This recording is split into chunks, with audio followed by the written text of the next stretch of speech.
On reparle d'Emmanuel Macron dans l'édito politique d'Yves Tréhard. Comment ça va, Yves? Très bien, très bien, Samuel. Bonjour à tous. Aussi. Yves, oui, vous vous demandez ce matin, Yves, de quoi Macron est-il le nom? Je vais essayer de répondre aux questions que posait Géraldine. Oui.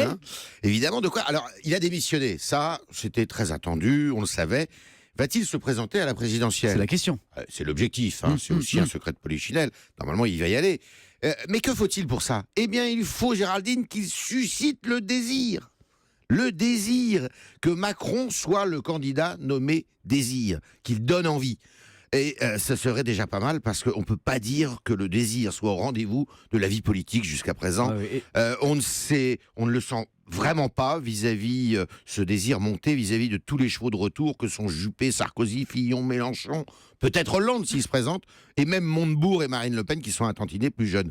L'impression de déjà-vu domine, ça cogne, ça défouraille, ça s'insulte, mais ce déchaînement de violence, eh bien, est tout sauf engageant. À dire vrai, ça fait longtemps, mais très longtemps qu'on n'a pas rêvé dans ce pays. Yves, votre avis, est-ce que Macron justement peut réveiller ce désir? Est-ce qu'il peut faire rêver? Alors, il a pour lui la jeunesse et sa nouveauté dans le paysage politique qui est un peu figé.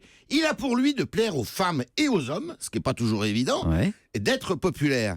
Il a pour lui de ne pas manier la langue de bois, au moins sur le front économique. Mais de là à en faire un Kennedy à la française, il y a encore du chemin à parcourir quand même.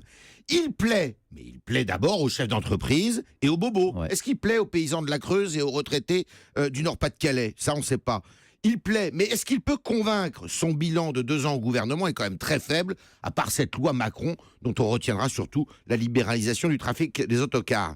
Il plaît, mais il a aussi l'étiquette libérale qui est collée au basque. Et ça, le libéralisme, c'est plutôt un gros mot dans notre pays. Quelles sont ses propositions concrètes contre l'échec scolaire, les ratés de l'intégration, la lutte contre l'islamisme?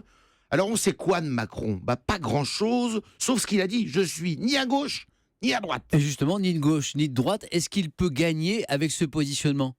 Ça veut dire le centre. Est-ce que Macron serait le Valéry Giscard d'Estaing du 21e siècle? Question. Ça, c'est la question. Il dit vouloir repousser les limites, faire sauter les blocages de notre pays, présenter une nouvelle offre, insuffler un nouvel espoir. Il va beaucoup gêner Hollande, ça c'est clair, vous l'avez dit. Juppé aussi, parce qu'il va marcher sur ses brisés. Le maire qui va ringardiser un tantinet aussi. Mais Macron, c'est combien de divisions? Il n'a pas de parti derrière lui. Les hors-partis n'ont jamais réussi dans ce pays.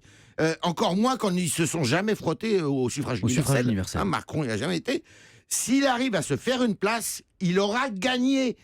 Mais cela voudra surtout dire que les Français ont changé. Qu'ils ont changé parce que élire dans cette vieille démocratie un gamin de 38 ans, c'est pas évident.